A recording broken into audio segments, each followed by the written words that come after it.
Hello everyone, एक बार फिर से आप सभी के अपने चैनल वर्दी वाले पे मैं आपका स्वागत करती हूँ। जो मेरे चैनल पे न्यू है उनको मैं अपने बारे में थोड़ा बता देती हूँ।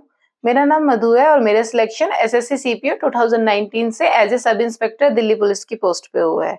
आज की वीडियो में मैं आप लोगों के साथ डिस्कस करने वाली हूँ कि दिल्ली पुलिस कांस्टेबल के लिए मैथ्स को कैसे प्रिपेयर करना है। मैथ्स में 15 नंबर में देखो 15 क्वेश्चन आ रहे हैं, 15 नंबर के आने वाले हैं।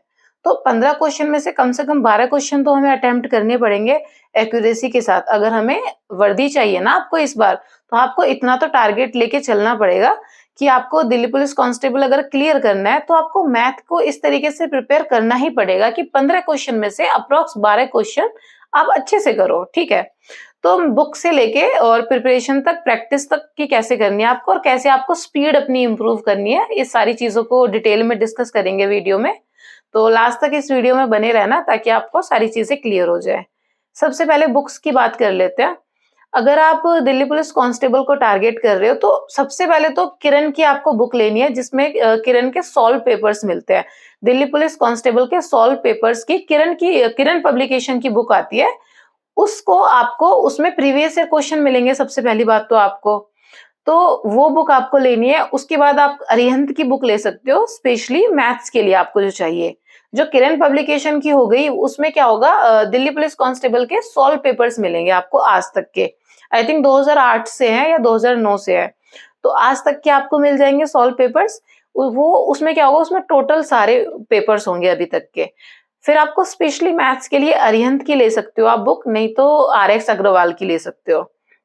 आर.एस. अग्रवाल की बुक भी अच्छी होती है और अरिहंत की बुक भी अच्छी होती है, क्योंकि आपका जो दिल्ली पुलिस कांस्टेबल में क्वेश्चंस आते हैं ना, वो बहुत ज्यादा हाई लेवल नहीं होते हैं। वो एक नॉर्मल क्वेश्चन आते हैं, मतलब एवरेज क्वेश्चन आते हैं। तो ऐसा भी नहीं है कि मैथ्स में ना बहुत ज्यादा, मतलब बहुत ज्यादा टाइम देने की जरूरत है। अगर आप बेसिक बेसिक चैप्टर्स को भी करोगे ना, तो भी आप मतलब 15 क्वेश्चंस में तो ये है कि एक दो महीनों में ना मतलब काफी आप कवर कर लोगे चैप्टर्स को। तो मैं उनकी बात करूंगी जो इम्पोर्टेंट चैप्टर होते हैं, जैसे कि परसेंटेज है और रेशियो है। तो इस तरीके से परसेंटेज है, प्रॉफिट लॉस है, मेनली परसेंटेज और प्रॉफिट लॉस की जैसे मैं बात करती हूँ। तो आपको करना किस तरीके से, अगर आप बिगनर भी हो या आप ऑलरेडी प्रिपरेशन में भी हो, तो आपको अप्रोच कैसे करना है कि आपको ऐसे मतलब प्रैक्टिस कैसे करनी है। जैसे कि आपने प्रॉफिट लॉस किया तो आपको क्या करना है, आपने अरिहंत की बुक से प्रॉफिट लॉस किया, तो फिर आपको क्वेश्चंस करने हैं, उसके चैप्टर वाइज क्वेश्चन मिलेंगे आपको। जैसे आप प्रॉफिट लॉस करोगे तो उसी के पीछे आप देखोगे चैप्टर के ना क्वेश्चन होंगे, तो वो सारे क्वेश्चंस आपको करने हैं। उसी तरीके से और बुक्स में भी आप जा सकते हो। और मेनली मैं बोलूंगी आपको, पर्सनली मैं आपको ये बोलना चाहूंगी कि आप किसी भी चैप्टर के क्वेश्चन लगाओ ना, तो आप प्रीवियस ईयर क्वेश्चंस लगा लो। आप प्रीवियस ईयर क्वेश्चंस में से क्या होगा कि एक तो आपको ये पता चलेगा कि इस चैप्टर से इस टाइप के क्वेश्चन आ रहे हैं, और दूसरा आपका प्रीवियस ईयर की प्रैक्टिस हो जाएगी।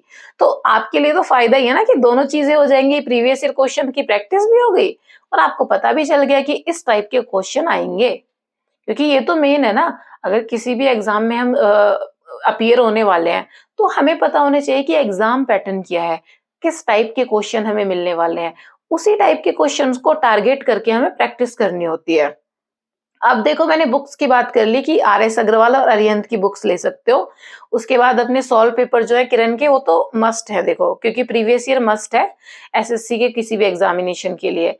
अब मैं बात कर लेती हूँ कि आपको इम्प्रूव कैसे करना है, कि आप अगर आपकी स्पीड बिल्कुल इम्प्रूव नहीं कर पा रहे हो, तो आपको कैसे मतलब उसको इंक्रीज करना है। सबसे पहले तो आपको स्क्वायर्स और क्यूब वगैरह थोड़ा याद करने हैं, टेबल्स आपको याद करनी है।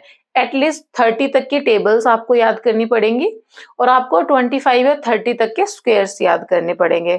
आप 20 तक के ही क्यूब्स याद कर लो, क्यूब्स ज्यादा याद करने की जरूरत नहीं है। 20 तक के क्यूब्स याद कर लो, 30 तक स्क्वायर्स याद कर लो और 30 तक ही टेबल्स याद कर लो, ठीक है। ये क्या करेंगे कि कैलकुलेशन में ना आपकी हेल्प करेंगे।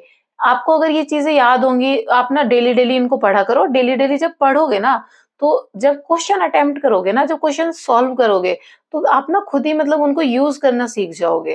तो डेली डेली जब यूज करोगे ना, तो ऐसे रटने की जरूरत नहीं पड़ेगी। ऐसा नहीं है कि आपको रटना है, जीएस की तरह याद करने हैं, ऐसा नहीं है। स्क्वायर्स वगैरह, क्यूब्स वगैरह डेली जब पढ़ोगे और जब डेली मैथ्स के क्वेश्चन प्रैक्टिस करोगे ना, तो आप खुद से ही आप देखोगे कि आप यूज कर पा रहे हो। इस तरीके से होता है क्योंकि मैथ्स और रीजनिंग ऐसा सब्जेक्ट होता है कि जितना आप प्रैक्टिस करते हो ना उतना आप इम्प्रूव करते हो। ऑटोमेटिकली चीजें इम्प्रूव होती हैं जब हम मैथ्स को और रीजनिंग को, दोनों ही ऐसी चीजें हैं कि जितना प्रैक्टिस करोगे, मैक्सिमम प्रैक्टिस करोगे और मैक्सिमम इम्प्रूवमेंट देखोगे आप खुद ही। अब देखो, मेनली मैं स्पीड की बात कर लेती हूँ। एक तो मैंने बता दिया आपको ये सब देखना पड़ेगा, स्क्वायर्स वगैरह, क्यूब्स वगैरह और टेबल्स आपको देखनी पड़ेंगी। इसके बाद क्या करना है? इसके बाद आपको ये करना है, जैसे कि आपने किसी भी चैप्टर को किया, जैसे आपने परसेंटेज को कर लिया। अब परसेंटेज जब आपका कंप्लीट हो गया ना चैप्टर, मतलब आपने परसेंटेज किसी टीचर से पढ़ा या यूट्यूब से आपने देखा कि किस टाइप से क्वेश्चन करने हैं, फिर आपने ऑफलाइन क्वेश्चन लगाए, पर आपकी ना स्पीड, मतलब क्वेश्चन तो आप कर पा रहे हो बट आपकी स्पीड नहीं इंक्रीज हो रही है। और पेपर तो हमारा ऑनलाइन है ना, तो स्पीड थोड़ी तो इंक्रीज करनी पड़ेगी। तो आपको क्या करना है ना, क्विज वगैरह दे सकते हो आप सेक्शनल टेस्ट दे सकते हो। टेक्स्ट बुक पे जाके ना आप क्विज वगैरह दे सकते हो, आप सेक्शनल टेस्ट दे सकते हो मैथ्स के अलग से चैप्टर वाइज। जैसे कि आपने परसेंटेज किया है तो सिर्फ परसेंटेज के ऑनलाइन आप सेक्शनल टेस्ट दो। उससे पता क्या होगा, उससे आपकी स्पीड इंक्रीज होगी।